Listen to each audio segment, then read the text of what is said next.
Top নিউজের সকল দর্শক শ্রোতাকে আসসালামু আলাইকুম। আপনারা জানেন যে গত 21শে ফেব্রুয়ারি নীলফামারী জেলা প্রশাসনের উদ্যোগে এবং সরকারি গ্রন্থাগার নীলফামারীর সার্বিক সহযোগিতায় 21শে বইমেলার একটা আয়োজন করা হয়েছে। নীলফামারীতে দীর্ঘদিন ধরে বইমেলার কোনো আয়োজন করা হয় না, এরকম ফ্যাসিস্টের আমলে এরকম কোনো চর্চা ছিল না, কিন্তু বর্তমানে এই উদ্যোগটি গ্রহণ করা হয়েছে। আমরা মোটামুটি দর্শকদের সাড়া পাচ্ছি, বেশ ভালো সাড়া পাচ্ছি।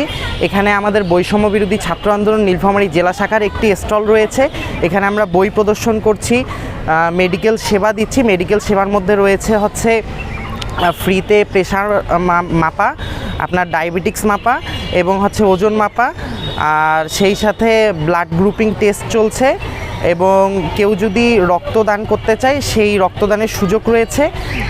আমরা বলতে চাই যে 18 তারিখের পর থেকে 18 জুলাইয়ের পর থেকে বৈষম্য বিরোধী ছাত্র আন্দোলন নীলফামারী জেলা শাখার যারা নেতৃবৃন্দ আছেন, যারা কাজ করছেন, তারা একের পর এক কাজ করে চলছে। আমরা জনস্বার্থে কাজ করছি, দেশের সংস্কারের জন্য কাজ করছি। আপনারা আমাদের পাশে থাকবেন, আমাদেরকে সমর্থন করুন। তারুণ্যের নেতৃত্বকে বাংলাদেশে যাতে অগ্রসর হয় সেই দিকে আপনারা আমাদেরকে একটা সুযোগ দেন। ইনশাল্লাহ আমরা আপনাদেরকে হতাশ করব না এবং সবাইকে 21শে বইমেলায় আমন্ত্রণ রইল এবং সেই সাথে আমাদের স্টলে আমন্ত্রণ রইল। আপনারা আমাদের সেবাগুলো নেবেন। এখানে আমাদের লিফলেট বিতরণ করা হচ্ছে, সেই লিফলেট বিতরণের মধ্যে রয়েছে যে আগামীর তারুণ্যের চোখে আগামীর বাংলাদেশ কেমন হবে, আমরা আগামীর বাংলাদেশ কেমন চাই, এই বিষয়টি প্রচার করা হচ্ছে। আপনারা সবাইকে আমন্ত্রণ রইল এবং আমাদের আরও কিছু উদ্যোগ রয়েছে।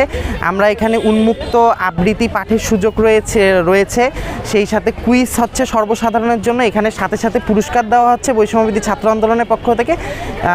সকল দর্শক শ্রোতাকে টপ নিউজের এখানে আমন্ত্রণ রইল। ধন্যবাদ।